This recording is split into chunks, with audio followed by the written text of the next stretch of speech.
Hey Soul Girls, it's Ashley here. I'm the founder and head coach of Soul Girls, and today we are going to warm up properly when it is cold. This is super important if you are thinking about being physically active, either indoors or outdoors, and I'm going to tell you exactly how to do it. Make sure you watch all the way till the end and subscribe and comment below. It's super cold out here and you can see my breath coming out. So before you even go outside, you can even start warming up. So if you don't feel like comfortable telling your friends to just wait while you do your dynamic stretches, then do them before you meet them. But my favorite one is to grab the door handle or a wall. You just start swinging your leg back and forth and back and forth.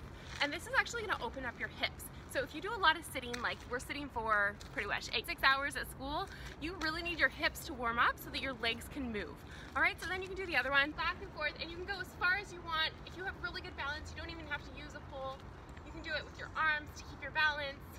Make sure you have enough room to swing your legs back and forth.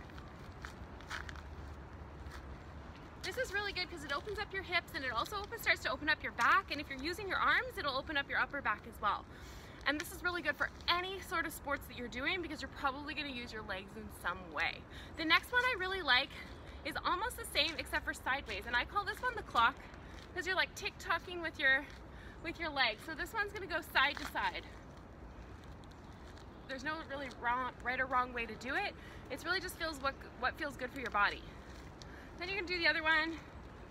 Oh, it feels so good. The next one I really like to do is again for our hips, and this one is going sideways. Like you're stepping over a hurdle, and then you're gonna go the other direction. Like you're stepping over a hurdle. Like you're stepping over a big box. And this, for me, I actually hear my hips click. And then you go the other direction and go backwards. And you can do the other leg too. So make sure however many times you do it on one leg, make sure you do the same amount of times on the other leg. I like to do circles as well. And this is where I can actually just tell where the tightness is coming from. So if I feel tight on this side, I might spend more time stretching out this side. And you might think this looks totally ridiculous, and I totally get it, but that's fine because it's gonna make my body feel really, really good and my season gonna be extra great. Okay, the other one we're gonna do is just warming up our arms. So you can just swing your arms back and forth, and this is already opening your upper back as well as your arms. So when you're running, you're definitely using your arms a lot more than you probably think. It's helping you keep balance. So open up your balance. You can do big circles with your arms, and one at a time, and forwards. Perfect. I really like to warm up my ankles. So, ankles.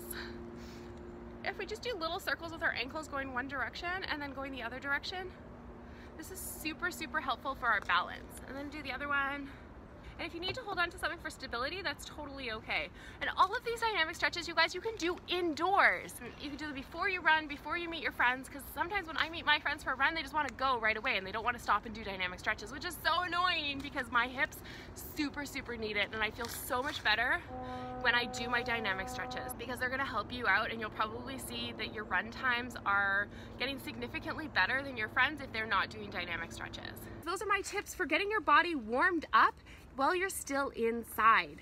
You can do this outside too, as I am. You can even do it by yourself or with a friend, but obviously everything is more fun with a friend. So if you can teach a new friend about your dynamic stretches and why those are important for you, you're winning all around. Thank you so much for watching this video. Don't forget to subscribe down below and comment. I want to know, what are your favorite warm-up tips for running in the winter?